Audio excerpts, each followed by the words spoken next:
संततता या सातत्य के बारे में बात करते हैं, कॉन्टिन्यूटी।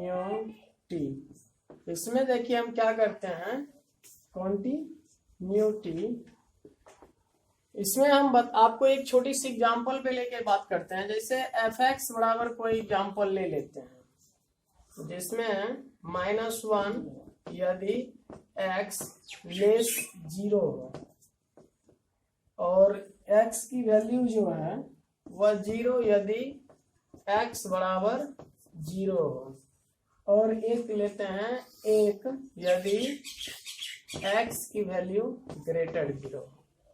तो इस एग्जाम्पल पे अगर हम बात करते हैं तो देखिए कंटिन्यूटी समझने के लिए एग्जाम्पल सबसे बेस्ट तरीका होता है, क्योंकि आपको ये जो है ग्राफ जब आता है तो ग्राफ से ही आप उसका परिभाषा आसानी से बना लेते हैं।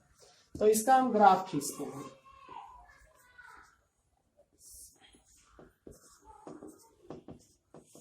यहाँ पे देखिए कहता है x का मान जब 0 से छोटा है तो उसका वैल्यू क्या है, y का वैल्यू -1 है।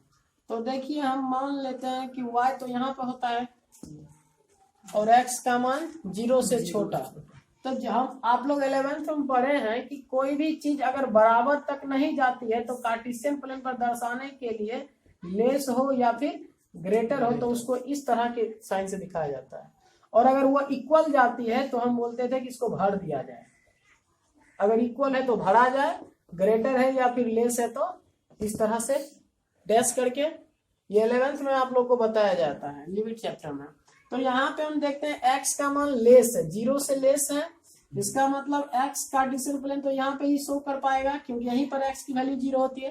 तो यहाँ पे हम चलते हैं -1 है, तो देखिए हम ऐसे शो करके ऐसे शो कर दिए, मतलब क्या हुआ 0 -1 के सामने है और ये 0 क्या दिखा रहा है, ये खाली पॉइंट दिखा रहा है।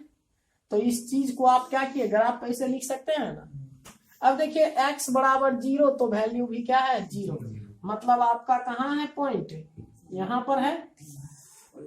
दर्शाने के लिए मैंने इसको लिखा, नहीं तो ये पूरा भरा हुआ है ये पॉइंट, ठीक। उसके बाद देखिए x ग्रेटर 0, यानी कि x का मान 0 से जब बड़ा है तो उसका वैल्यू क्या है +1। तो +1 तो यहाँ पे होता है, और आपको y बराबर नहीं ये दिया है क्योंकि f(x) जो था वो y की इक्वल था, तो y तो यहाँ होगा 1 है, और x का ग्रेटर है तो इसका मतलब आपको ऐसे दिखना होगा और ये ग्राफ आपको इस तरह से होगा।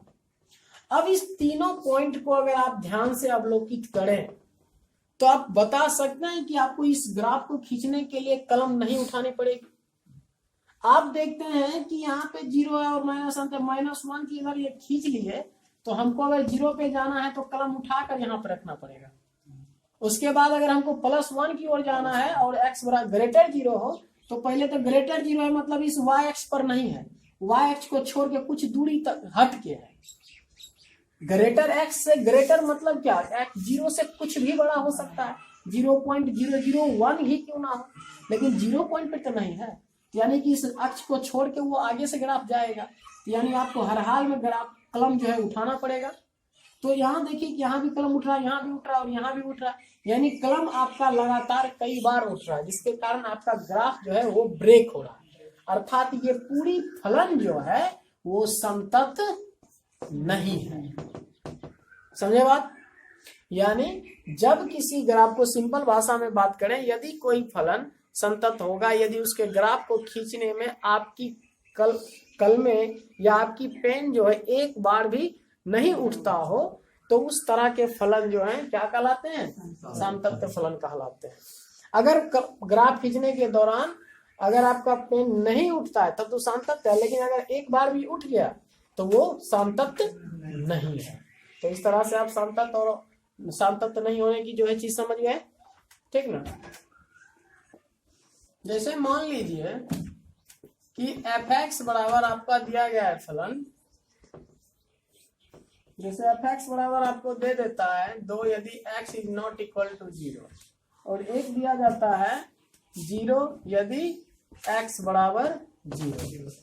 तो ये समतत्व है या फिर नहीं है, हम ये जांच करेंगे। तो कार्टेशियन प्लेन पे आते हैं, ये आपका एक्स एक्सिस है, ये वाई एक्सिस है। कहता है एक्स का मान 0 के बराबर नहीं है। तो जब हम आपको ये कहते हैं कि x का मान 0 के बराबर नहीं है, तो 0 से बड़ा भी हो सकता है और वो छोटा भी हो सकता है, यानी दोनों चीज पॉसिबल है। और एक है जब x का मान 0 है तो y का मान भी क्या आता है 0, यानी यहाँ x का कंडीशन, तो ये दिया हुआ मान क्या माना जाएगा, y माना जाएगा, क्योंकि y बराबर fx होता है। तो देखिए x का मान 0 के बराबर नहीं है, तो 0 के बराबर नहीं है तो 0 तो यही इस पॉइंट पे शो होता है, तो इस लाइन पे जो भी होगा 0 रिप्रेजेंटेशन देता है। और y का मान 2 हो जाता है, तो y का मान मान लीजिए अगर यहाँ 1 है तो यहाँ 2, तो इसका मतलब और 0 के बराबर नहीं है तो गोला खाली करके हमको लिखना पड़ेगा। और x बराबर नहीं है 0 के तो प्लस भी हो सकते हैं और माइनस भी हो सकते हैं, यानी कि आपका जो है 2 ये जो है इधर जाएगा, y बराबर 2, ये y पर में क्या है इतना है। अब देखिए दूसरा, अगर x जो है प्लस में नहीं, अगर x का मान माइनस में भी हो सकता है, तो इसके लिए भी अगर हम गोला की बात करें तो ये इधर 0 के बराबर तो नहीं, तो इधर की ओर जाएगा, y बराबर जाएगा नहीं इधर। तो देखिए इधर भी 2, तो आप ये समझें, और x का मान जब 0 है तो उसका x का मान 0 तो y का भी मान 0, मतलब यहाँ पर ग्राफ है। तो अब देखिए यहाँ पे अगर हम स्टार्ट करते हैं x का मान 0 y का मान 0, ठीक है, तो अगर उसके ऊपर चले तो x का मान जब 0 के बराबर नहीं है तो हमको कलम उठा के जो है ऐसे करके यहाँ से लिखना पड़ेगा। तो मेरा ग्राफ एक इधर की ओर चलते हैं तो भी मेरा कलम यहाँ से जो है, अगर यहाँ से यहाँ तक भी जाते हैं तो कलम उठाकर यहाँ से लिखना पड़ेगा, और अगर इधर की ओर भी चलते हैं तो कलम यहाँ से उठाकर यहाँ से लिखना पड़ेगा, यानी कलम 2 बार उठानी पड़ रही है। इसका मतलब है कि ग्राफ क्या हो रहा है, यहाँ से यहाँ तक आया ठीक, लेकिन बीच में दोनों के बीच में ग्राफ ब्रेक है, इसको मिला होना चाहिए था, लेकिन जो कि मिला नहीं है। क्यों नहीं मिला हुआ, क्योंकि x का मान जो है 0 के बराबर नहीं है, इसलिए ये मिला हुआ नहीं है। तो आपका ग्राफ कैसा फॉर्मेट दे रहा है, इस तरह का फॉर्मेट दे रहा है। तो आप देख रहे हैं कि ग्राफ बीच में ब्रेक हो रहा है, इसका मतलब ये फलन जो है क्या नहीं है। चलिए देखिए अभी हम जो है 2-3 बिंदु पे बात कर लेते हैं, उसके बाद एक्सरसाइज पे चलेंगे, ठीक है। जैसे देखिए हम बात करते हैं कि लेफ्ट हैंड लिमिट, ठीक है, ये स्मॉल मैंने जी लिखा लिमिट समझने के लिए। तो लेफ्ट हैंड लिमिट अगर समझना है तो यदि कोई फलन एफ एक्स बराबर ए पर संतत हो तो उसका LHL जो है LHL limit h tends to 0 minus f a minus h होगा। अर्थात ये a जो है, इस चीज को अगर हम एक लाइन और बढ़ा के लिखें तो इसको लिखना पड़ेगा x टेंस टू a, यानी x बराबर a पे फंक्शन कम कर रहा है, यहाँ पर अभी fx ही होगा।